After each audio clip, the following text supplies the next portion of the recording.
కీర్తనల గ్రంథం 6వ అధ్యాయం 6వ వచన భాగం మనం చూస్తున్నట్లయితే కనుక దావీదు గారు అంటున్నటువంటి మాట ఏమంటున్నాడో తెలుసా?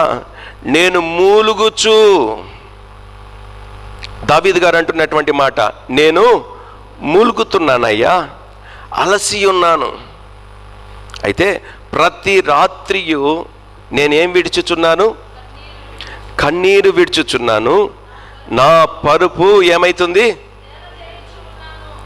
నా ప్రియమైనటువంటి దేవుని బిడ్డలారా, నా కన్నీళ్ళ చేత నా పడక కొట్టుకొని పోవచ్చున్నది. హల్లెలూయా, హల్లెలూయా. నా ప్రియమైనటువంటి దేవుని బిడ్డలారా, రాజు అయినటువంటి దావీదు గారే తన జీవితంలో మహారాజే, ఇజ్రాయెల్ ప్రజలకు రెండవ రాజే, ఆయన మాట్లాడుతున్నటువంటి మాట ఏమంటున్నాడు తెలుసా?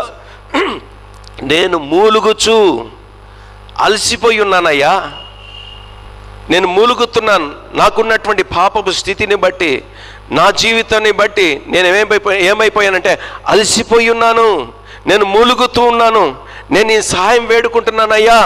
అయితే ప్రతిరోజు కూడా రాత్రి వేళ నేనేం చేస్తున్నాను? నా యొక్క కంటిలో నుండి నేనేం చేస్తున్నాను? కన్నీరు విడుచుచున్నానయ్యా, కన్నీరు విడుచుచున్నానయ్యా. నా కన్నీటి ద్వారా నేను నిద్రపోవాల్సినటువంటి ఆ పరుపు ఏమైపోతుంది? నేను పడుకోవాల్సినటువంటి ఆ పరుపు ఏమైపోతుంది? నేను విశ్రాంతి తీసుకోవాల్సినటువంటి ఆ పరుపు ఏమైపోతుంది? తేలిపోతుందయ్యా, తేలిపోతుంది ప్రభా. దేని ద్వారా తేలిపోతుంది? దావీదు గారు ప్రతి రాత్రి కూడా తన యొక్క కన్నీటి ద్వారా, అనగా తెలిపోవడం అంటే నీళ్ళు వచ్చి కొట్టిపోని పోవడం కాదు. నా ప్రియమైనటువంటి దేవుని బిడ్డల, దాని మీద విశ్రాంతి తీసుకోవాల్సినటువంటి రాత్రి సమయంలో విశ్రాంతి తీసుకోవాల్సినటువంటి మనిషి, ఆ రాజు ఏం చేస్తున్నాడు తెలుసా? దాని మీద పడుకోకుండా ప్రతి రాత్రి కూడా ఆయన ఏం చేస్తున్నాడు?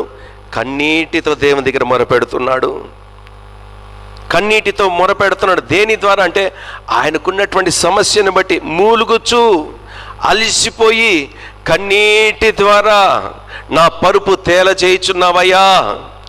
నా పరుపు ఏమైపోతుంది? కొట్టుకొని పోతుందయ్యా, కొట్టుకొని పోతుంది. ఈ రోజున అనేక మంది జీవితాలలో మీ యొక్క పరిస్థితులు ఏ రీతిగా మార్చబడేదో తెలుసా? మీకున్నటువంటి పాపపు పరుపు అనేటటువంటి ఈ బ్రతుకులో అనేక మంది రాత్రి వేళ అందరూ పడుకున్నటువంటి సమయాలలో మీ యొక్క జీవితంలో ఉన్నటువంటి దుఃఖాన్ని బట్టి, మనసావేదనను బట్టి, నీ జీవితంలో కలిగేటటువంటి ఆవేదనలు బట్టి, నీ యొక్క జీవితంలో నిద్ర అనేటటువంటిది లేకుండా, మనశ్శాంతి అనేది లేకుండా, సమాధానం లేకుండా బ్రతుకుతున్నావేమో, జీవిస్తున్నావేమో. నా యేసు క్రీస్తు ప్రభువు అంటున్నటువంటి మాట, నిద్ర లేనటువంటి రాత్రులు అనేకములు నేను నిద్ర లేకుండా జీవిస్తూ ఉన్నాను అని అనేక పర్యాలను చెప్పే ఉంటావు. అయితే నా యేసు క్రీస్తు ప్రభువు అంటున్నటువంటి మాట, అటువంటి బ్రతుకుల్ని కూడా నేను మార్చగలిగినటువంటి దేవుడు. హల్లెలూయా, హల్లెలూయా. ఈరోజు కన్నీటితో, దుఃఖముతో, ఆవేదనతో ఉన్నటువంటి నీ పరుపును నువ్వు ఏం చేయాలంటే కన్నా ఎత్తుకొని నడిచేటటువంటి వాడుగా ఉండాలి. హల్లెలూయా, హల్లెలూయా.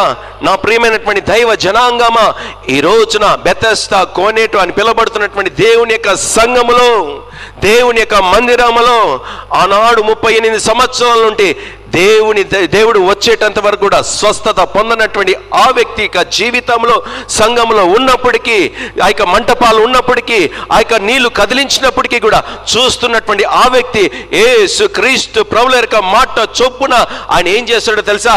ఉన్న స్థలం నుండి లేచి నిలబడ్డాడు, తన పరుపునెత్తుకున్నాడు, నడవడం కొనసాగించాడు. హల్లెలూయా. అదే ప్రకారంగా ఒకవేళ నీ జీవితంలో పాపపు స్థితిలో ఉన్నటువంటి, ఇక ఎన్నడూ కూడా నీ జీవితంలో పాపపు జీవితం రాకుండా దేవుడు నిన్ను స్వస్థపరచునుగాక, దేవుడు స్వస్థపరచునుగాక, దేవుడు నిన్ను విమోచించునుగాక, ఒక గొప్ప అద్భుత కార్యం నా దేవుడు నీ జీవితంలో జరిగించునుగాక. హల్లెలూయా, హల్లెలూయా. నా ప్రియమైనటువంటి దైవ జనాంగమా, ఈ రోజున 2 విషయాలు నేను మీ ఎదుట నేను నిలబెట్టాను. 2 విషయాలను మీ ఎదుట నేను చెప్పాను. ఒకటి, ఆ కోనేటి దగ్గర ఉన్నటువంటి ఆ యొక్క 38 సంవత్సరాల వ్యాధి కలిగినటువంటి ఆ వ్యక్తి, తన కింద ఏముంది చెప్పాలి. తన కింద ఏముంది? పరుపు ఉంది. అయితే దావీదు భక్తుని యొక్క జీవితంలో కూడా ఒక పరుపు ఉంది. దావీదు యొక్క జీవితంలో కూడా ఒక పరుపు ఉంది. నా ప్రియమైనటువంటి దేవుని బిడ్డలారా, ఈ రోజున మీ జీవితంలో ఉన్నటువంటి ఆ పాపపు జీవితపు పరుపు మనం ఏం చేయాలి? ఎత్తుకొని నడిచేటటువంటి వారుగా ఉండాలి.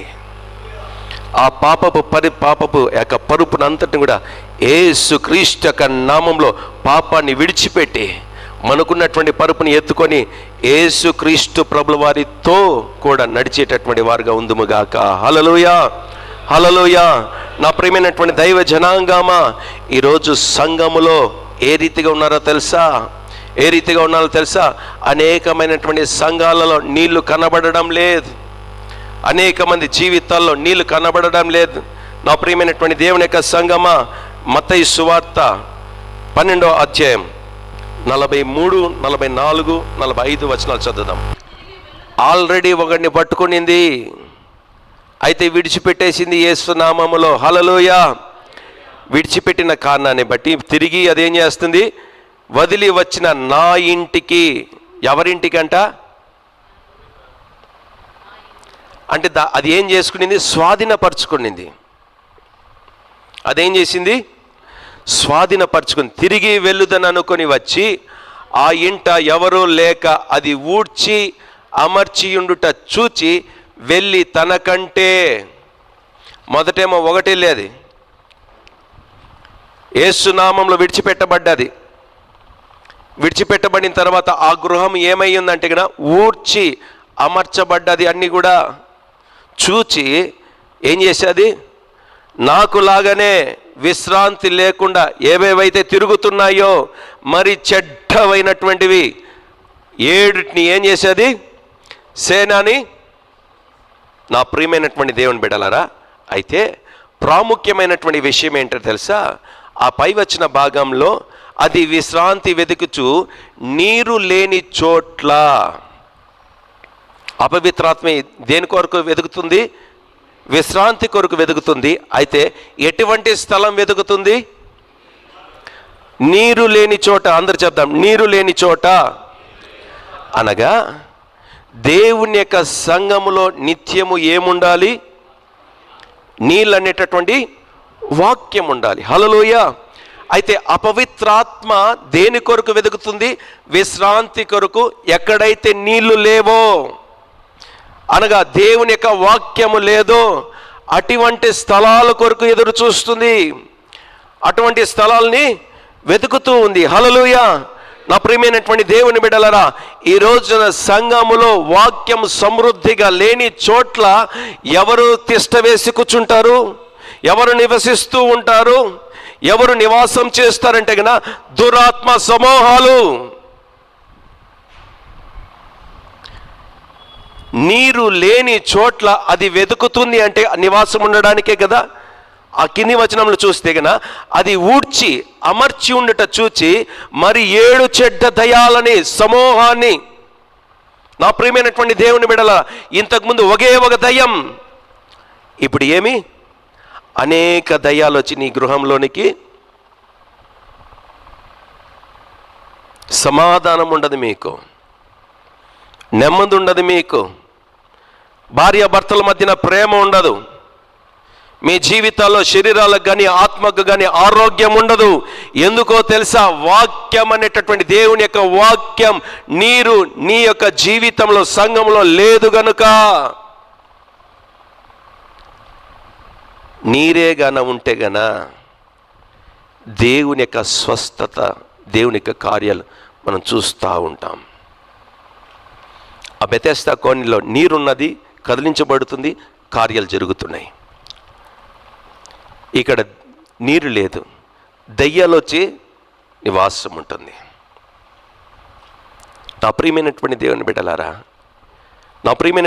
బిడ్డలారా, ఈ రోజున అనేక మంది యొక్క జీవితాల్లో ఎందుకు ఇటువంటి దుస్థితి, ఎందుకు ఇటువంటి జీవితాల్లోకి వెళ్ళిపోతున్నామో తెలుసా? నీరనేటటువంటి వాక్యం మనలో లేవు గనుక. మరీ ప్రాముఖ్యంగా దేవుని యొక్క వాక్యం సమృద్ధిగా ఉన్నటువంటి సంఘాల్లో మనం ఉన్నప్పటికీ, వాక్యం బోధించబడుతున్నప్పటికీ కూడా కదిలించబడుతున్నటువంటి సమయాల్లో మనం దిగడం లేదు గనుక నీ పరుపును నువ్వు ఎత్తుకొని నువ్వు నడవడం లేదు. నీ పరుపు ఎత్తుకొని నువ్వు నడవాలి. నీ పరుపు ఎత్తుకొని నువ్వు నడవాలి. హల్లెలూయా, హల్లెలూయా. నా ప్రియమైనటువంటి దేవుని బిడ్డలారా, దావీదు గారు అంటున్నటువంటి మాట ఏమంటున్నాడు తెలుసా? నేను అలసిపోయి ఉన్నాను, నేను మూలుగుచున్నాను. నా ప్రియమైనటువంటి దేవుని బిడ్డలారా, నా కన్నీరు ఏం చేస్తున్నాడు? అది ఏర్లై పారుతుంది, నా పరుపు తేలుతుందయ్యా అంటున్నటువంటి మాట. ఎంతో కాలం కూడా హన్నా యొక్క తల్లిగారు కూడా ఆ యొక్క తల్లి జీవితంలో ఏమై ఉన్నది? కన్నీరు మున్నీరై జీవితం అంతా గడుపుతుంది. అయితే నా యేసు క్రీస్తు ప్రభువును దర్శించినటువంటి దినాన కాలాన ఆ తల్లి యొక్క గర్భాన్ని దేవుడు తెరిచాడు. హల్లెలూయా. కన్నీరు ఆగిపోయాది. హల్లెలూయా. తన యొక్క జీవితంలో దుఃఖ దినాలు సమాప్తమయ్యాది. హల్లెలూయా. దావీదు యొక్క జీవితంలో ఏ రీతిగా అలసిపోయి ఉన్నాడో హన్న యొక్క జీవితంలో అలసిపోయేది. యేసు క్రీస్తు ప్రభుల వారి దగ్గర ఏరిపిడైతే తన జీవితంలో తను లేచి యేసు క్రీస్తు ప్రభుల వారు ఒక ఒప్పందం చేసుకునిందో ఆ ఒప్పందాన్ని బట్టి నా యేసు క్రీస్తు ప్రభుల వారు మూయబడినటువంటి గర్భాన్ని నా యేసయ్య తెరిచినాడు. హల్లెలూయా. మూయబడినటువంటి గర్భాన్ని దేవుడు తెరిచినాడు. హల్లెలూయా. నా ప్రియమైనటువంటి దేవుని బిడ్డలారా, ఈరోజు నీ యొక్క జీవితంలో కూడా మోయబడినటువంటి ప్రతి ఒక్క శరీర సంబంధమైనటువంటి ఆత్మ సంబంధమైనటువంటి కార్యాలు నీ జీవితంలో జరగలేదేమో. నా యేసయ్య అంటున్నటువంటి మాట, నీ పరుపెత్తుకొని నడువు, నీ పరుపెత్తుకొని నడువు. నీ పరుపెత్తుకొని నడిచినటువంటి దినాన నువ్వు స్వస్థత నొందుదువుగాక, నీవు స్వస్థత నొందుదువుగాక. హల్లెలూయా. ఈ రోజున నీ జీవితాల్లో ఎంతమంది జీవితాలలో ఇటువంటి పరిస్థితులు ఉన్నాయో, ఎంతమంది జీవితాలు ఈ రీతిగా ఉన్నాయో ఒక్కసారి నువ్వు జ్ఞాపకం చేసుకో. దేవుని మందిరం అనగా బెతెస్దా కోనేటు అనేటటువంటి ఈ యొక్క సంఘం, ఈ మందిరం లోనికి వచ్చినటువంటి నీవు నీ జీవితం ఇక నుండి మార్చుకుందువుగాక. హల్లెలూయా, హల్లెలూయా. నా ప్రియమైనటువంటి దైవ జనాంగమా, ఎవరి వైపు చూడకూడదు? సేవకుల వైపు అనగా మనుషుల వైపు చూడకూడదు. ఇది పరిశుద్ధాత్మ దేవుని యొక్క కాలం. ఎవరి వైపు చూడాలంటే గన పరిశుద్ధాత్మ దేవుని వైపు, యేసుక్రీస్తు ప్రభుల వైపు చూడాలి. హల్లెలూయా, హల్లెలూయా. నా ప్రియమైనటువంటి దేవుని బిడ్డలారా, ఈరోజు నీ యొక్క పరుపు ఏ రీతిగా ఉందో నీకు తెలుసు.